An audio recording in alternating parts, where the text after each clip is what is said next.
that to you guys. Okay, let's jump into it.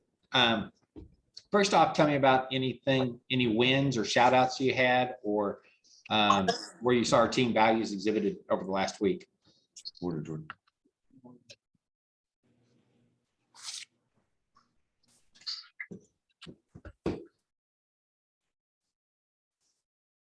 I would say you hosting these calls. I mean, I always get value from them, and it's uncomfortable to put yourself out there and try to get the ball rolling on this and get everybody participating. So that's what I would say.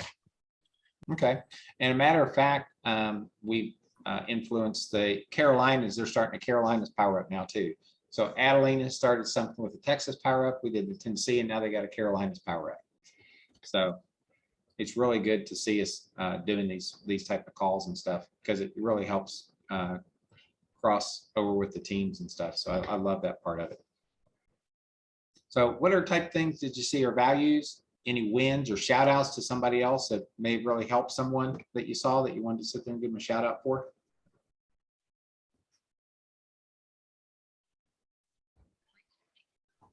I'll say just kind of a shout out to the folks that are on the call, right? Because it takes a little bit of extra dedication to hop into the Tennessee Power Up and sort of participate. So it's tough to get 100% participation, but grateful for the people that we have. They're on. Yeah, and it's tough with the 2 time zones too. I realize that. Yeah. Because you got the one Power Up and then you come back for another, and you know, it's so much stuff to do. And then the other thing I want to do a shout out for is our hub putting together the materials that we had to do our 2023 planning. My gosh, that stuff was just awesome stuff. I mean, I've been involved with it the last couple of years, but this year just far blew it away. It was absolutely fantastic. So could not tell you how great that is. So just very, very thankful for them. So a huge shout out for them. I don't know if you guys really perceive as far as how much stuff that is, because nobody has stuff like that. So really neat stuff.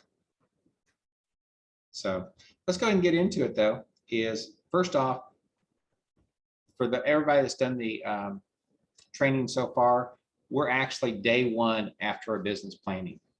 And you guys know with Jeff Bezos of Amazon, he always talks about treat every day like day 1. And that is like, it's the first day of your new business. And when it's the first day of your new business, you're excited, you're pumped, you're ready to go. And we're going to revisit this throughout the next year, but through the month of November, it's all about everything that we've done in business planning or getting ready to do in business planning, that we're going to implement those things to start now, because what we do now becomes effective in 60 to 90 days. And that's why it's so important just to start now. So I want to just cover a few key things, which is really going to give you a kind of a chart to your success with everything else you've got. And what are your action steps today? Right after the business thing is, we're not going to wait till January, but our daily planning starts the night before. We're going to use the tracking sheet, you know, that they gave us. We're going to stick to our plan. We're going to review the results. We're also going to talk about 15th protocol. When you look at where you're putting your week 1 and week 2 for your 411, there's a little slot there that says 15th protocol. And we'll talk about what that 15th protocol actually means, which is so important for our business. And then also the accountability meeting, and then recommit and execute. So when we get into it, our daily plan, and we've had calls on this a couple times, Ben's talked about it, but our daily plan actually starts the night before. And in this one, he talks about, as soon as you get home, go ahead and visualize, you know, what that's going to look like. And you know how we do that. Then we take a look at our calendar and see what's on it. And then we say on that calendar, what are the things we're crossing off, and what are we putting on there that's going to be our one big win. If we do that tomorrow, that would make tomorrow a win. And it may be get an appointment. It may be just circle prospecting around the listing for the open house that you're doing this weekend to get people showing up for it. But whatever that is, we put that in. Then when we take a look at our calendar, then we cross off the things that we don't need to do that aren't going to help our goal. And we may add the things that we need to do to make our goal. Also, we're going to plan out our rituals for the next day as far as exercise. So we get our clothes ready for going to the gym. We plan out our meals. So we get those packaged up, ready to go in the refrigerator. So it's just ready to go. So we don't overeat. We make our health goals. We make our personal goals. If it's reading a book or having it ready, we have the book out. So it's ready for us for tomorrow. But it's making certain that we're ready. And that way we can go to sleep that night knowing we're going to be off to a great start the next day. And this is something that is a habit. And once you get this habit, it's going to be great. We talk about habit stacking. And how are you going to trigger this? Is it's going to be something where as soon as you get home, you put away your keys, in your purse or set it down, that you go ahead, let me get tomorrow ready so I can enjoy the rest of the evening.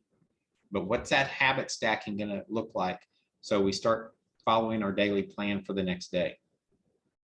The next one is use a tracking sheet.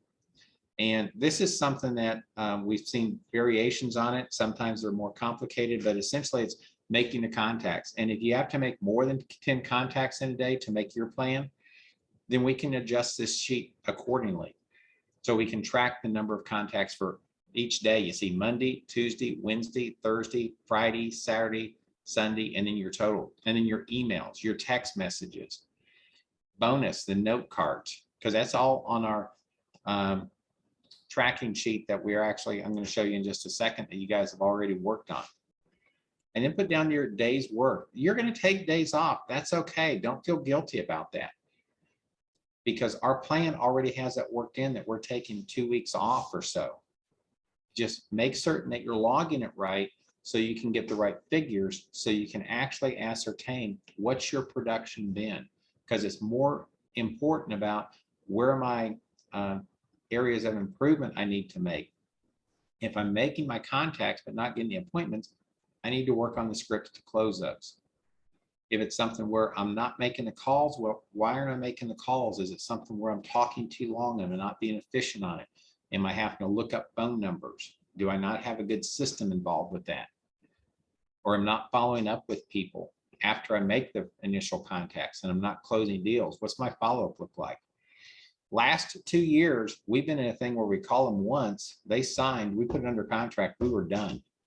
Now it's something where we have to go back to the old school where we follow up anywhere from 5 to 12 times. It may just be to get the appointment, or it could be to get the listing. Okay, but the follow-up is going to be the key as far as us just repeatedly going through and calling them to make certain that we stay in relationship with them. And then also we keep track of all of our listing appointments, buyers appointments, how many we get signed, and any other action items we may have. Then the last one is review your results. Now you guys have seen this one right here where you're actually putting it down. And one of the things I absolutely love about this year's planning is we have the sheet where we're actually putting in, where we're going to get the transactions. If it's going to be from the Sphere, if it's going to be from Brivity leads, for sale by owners, open houses, or expired. And once we put on that, if we go all the way over to that big sheet, because it's large, so you have to kind of slide over to it, it shows you what the ratios are. Now, remember those ratios, those were generated when we did our 1,000 dial day all over place, and we actually did 114,000 dials that day. Well, they tracked those people that we contacted and said, what was our call ratios versus our contacts? From the contacts, what was the amount to appointments, and from appointments to the ones closed? That's where they came up with those ratios. Those are real life ratios. Now, that being said, you may be better at scripts and be able to get appointments faster than what they do for sale by owners. And that's okay. But to start with, use those ratios, because based on how many transactions you said they're going to do, it tells you how many dials you need to make those. And then it'll also tell you how many contacts you should be making. So it's all broken down. So you can see on mine right here, I know that the first week I need to make 100 Sphere calls. I need to make 100 Brivity lead calls. I need to make 200 FSBO calls. I need to do 10 open houses. So and that's 5 in a week. So that's 2 per week. And then I need to make 600 expired calls. So it is that simple as far as how we do that. And then the other part was bringing new agents on board. So that'll actually help me keep growing the team so that we've got more people there. But again, you can see it breaks it down so well. And you see my personal ones here. Read 2 books this month, New Year's vacation. It's making sure I've got that planned out. And those will be broken down into steps like research where I'm going, make certain that the time is clear off my schedule. Okay. Visit 4 investment properties because I want to buy an investment property. If I'm not going to go visit those investment properties, I'm probably going to have a hard time buying one. But you break those down individual steps, and that way you've got individual things that you can put down for the month. But review your results each week. Now, when you're also looking at your business and life plan, you guys saw this one where you got week 1, it gives you the call letters, and you can see what is broken down as far as what I got to call for each month or each week here. And then you'll see after week 2, we have this thing called 15th protocol. Now what 15th protocol is at the middle of the month, we can see if we're on track to make our monthly numbers or not, because we're halfway through. So we should be at least 50%. If we're not, then what are we going to do to get caught up? And if we're down on sphere calls and I need to make an extra 50 because I didn't make any sphere calls the first 2 weeks, then I need to pick a time on my calendar that I'm going to make those extra 50 sphere calls to invite them to a pie event, you know, coming up in November, or ask them for an address so I can send them a card, whatever those things are. And at the same time, I'm going to ask about their real estate needs as well. The 15th protocol, the reason they put it on our calendar here is because it's something real and we all want to keep focused on it. It's like a course adjustment. You guys have all heard Ben and Chris talk about sending that rocket to the moon and how many course adjustments they made. Well, the 15th protocol is like the red light in your car that says you need to change your oil, dummy, because you're down to less than a quart and you're going to burn your engine up. That's what the 15th protocol is doing. It's that red light. So we can't ignore that or our engine's going to end up blowing up. The next one is our accountability meeting. And this could be just a group meeting where we share your results and we commit to next week's results. And we go down, says, and we have it just real quickly. We do this on a partner call too. We'll say we committed to make this many phone calls.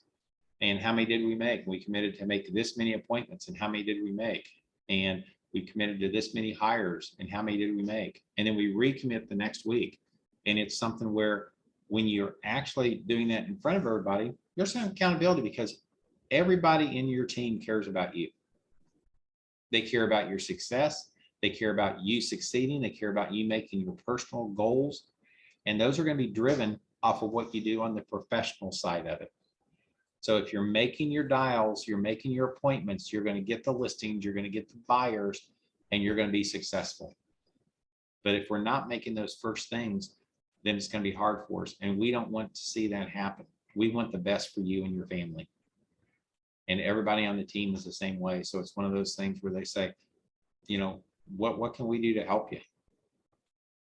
But the bottom line is we have to make those phone calls ourselves. So that's why we review those every week and we commit to the next week's results. There's a 15th protocol. Now, when you're doing the 15th protocol, I want you to keep something in mind. We either have done or you will be doing the big why exercise. And this is why we do stuff. And I'll share for a moment. When I started, I was a dual career agent where I worked full-time in retail management. And then I also did real estate. And there was times when I came in at 5:30, 6 o'clock at night, and I needed to make phone calls to get listings that I just didn't want to do it. I was tired from the day. I was exhausted, could have had bad customers or just, you know, one of those days it just didn't go well. And I would still pick up the phone because I would say to myself, I do not want to keep doing what I'm doing now. I mean, the time that I would put in that, if there was someone sick, you'd have to go in and cover for them. You couldn't really get your time off that you wanted. So it didn't give me that flexibility of schedule. And that drove me to make those phone calls. When you have a big why, and if that's something where, you know what, I want to see, I want to get a house for me and my special someone that we can live. I don't want to rent anymore, and I need to get my down payment. So I'm going to make these calls so I can close that deal so I can have that down payment I need. If that's what it is, then that's what you strive for. If it's also something, you know what, I want to get my child a bicycle because they're watching the other people ride their bicycles and they've kind of got their hands behind their back and they're kind of looking back and forth and they're fidgety and you can tell that they want to ride a bicycle and they don't have one. That'll make you make another phone call too. But any of those kind of things make a huge difference. So whatever that big why is when you do this exercise, this is something you're going to go back to time and time when you don't want to make those calls. You don't want to sit there and do that open house. You don't want to sit there and engage that client, that you're going to go ahead and do those things. And as we said, the 15th of each month, review it, see if you're on pace to make your goal. If not, revisit this. And you have to decide if that big enough, that big why is going to be big enough for you to make the adjustments that you need to make your goals. And that's the biggest one, is after you do that, you're going to recommit and go right back out there and hit it again for the following week. And what it does, it's just like halftime. I mean, you can be getting your butt beat, you know, in football, and this is a sports analogy. I know Chris isn't real good at it and Ben isn't real good at it, but I know football a little bit. And at halftime, I've seen teams that are down all of a sudden turn around and they end up winning because they make those adjustments. And that's what we do when we make our weekly visits. So we've got essentially 52 half times for next year to make certain that we're winning. So I'm going to open it up and say, you know, what else are you guys seeing?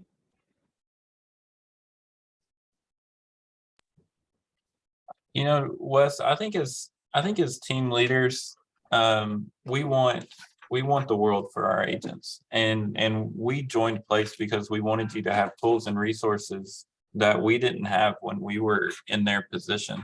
Mm-hmm. And, you know, one thing I know I do is I beat my head against the wall because I want these people to do well and to succeed and to get to where we know that they can get to with the resources that they have. But ultimately, it's on you guys. It's on the agents individually, you know, putting their head down and doing the work to get to where they want to go. And so I really like the resources that business planning gave us, where we could find out where their big why was and stuff like that, because like that's it. Like I remember sitting in an office, and it was a 140 square foot office. It was very small. And it was me and one other agent, Dustin, who's still on our team. And from sun up to sundown, we started at 7:45 and we hit expired. And then we went to for sale by owners, and then we worked our database, and then we went to circle prospecting, and we did it every single day because we wanted the things that we didn't have. And we wanted dependable cars, and we wanted to be able to go and take our families out to have good meals, and we wanted our daughter to do cheerleading and gymnastics and all these things that cost so much money. And you don't want to, like your bike analogy that hit my heart really hard, we don't want to have to tell our kids, no, I'm sorry, but daddy didn't work hard today. And so this is a bit extreme, but I did have a picture, and my mom, I think, is on the call, so I apologize, Mom. But I had a sign in front of my desk, and it said, make the damn calls or go home a failure. And that was extreme accountability to stare at that every day. And so I'm not saying do that, but we have the opportunity to come in, do the work, and make the money. We know it's going to come. There's too many successful agents in place for it not to come. Or we can go home and have our head hung low. Ben said once to me that to our organization, if you don't set an appointment today, did you work? And for Ben, that answer is no, if you did not set an appointment today.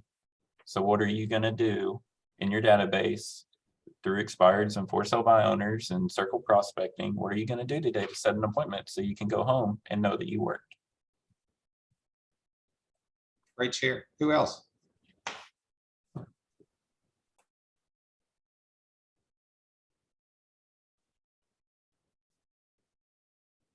And I'll tell you, yes, the little thing about the bike was true about my daughter, and I did go buy her a bicycle. So good end to the story there.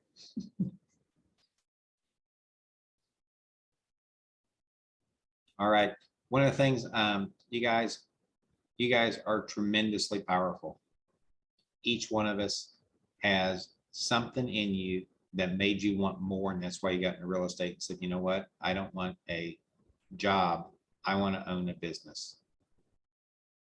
And when you did that, you said, I'm going to be different from 90% of the other people in the United States. And that's why you guys are here. And I want you guys to always remember that you guys are different, you're special, and you guys have so much more to offer in your clients. And they trust you, and you care because you care about them. And you also care about the people you know that you go home to every night. So it's super to keep that in mind. So give me 3 things we're grateful for, and then let's wrap this thing up so we can get on with our day 1 here.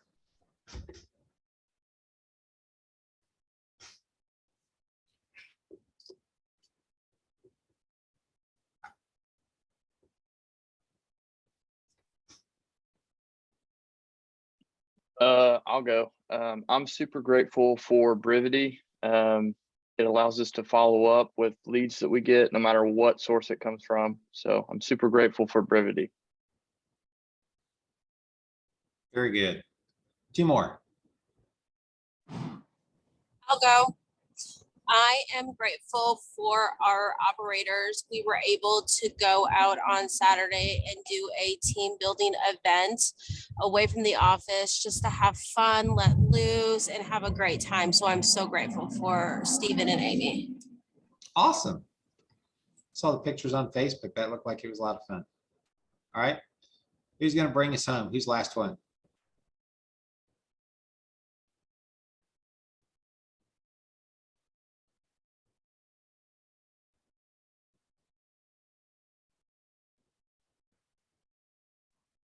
I am grateful for Robbie being our team leader. I can't even express how much I have been blessed in my life since January. Really, it's truly changed my life. He told me that, real estate can change a life, and it really has. I'm a single mom with a bunch of kids, and just the ability to be there for them when they need me while I'm working at the same time, without having to request PTO or anything like that. But it's not just that freedom of like, oh, I can do what I want when I want. It's the way it provides for my family, and the way that I can see it growing and providing more and more and changing our lives, really. Great share. Thank you so much for that, Melanie. That was really from the heart too, I could tell. All right, you guys go out and have a wonderful day. I will see you next week. Hope you guys have great events for business planning if you haven't already, and take care.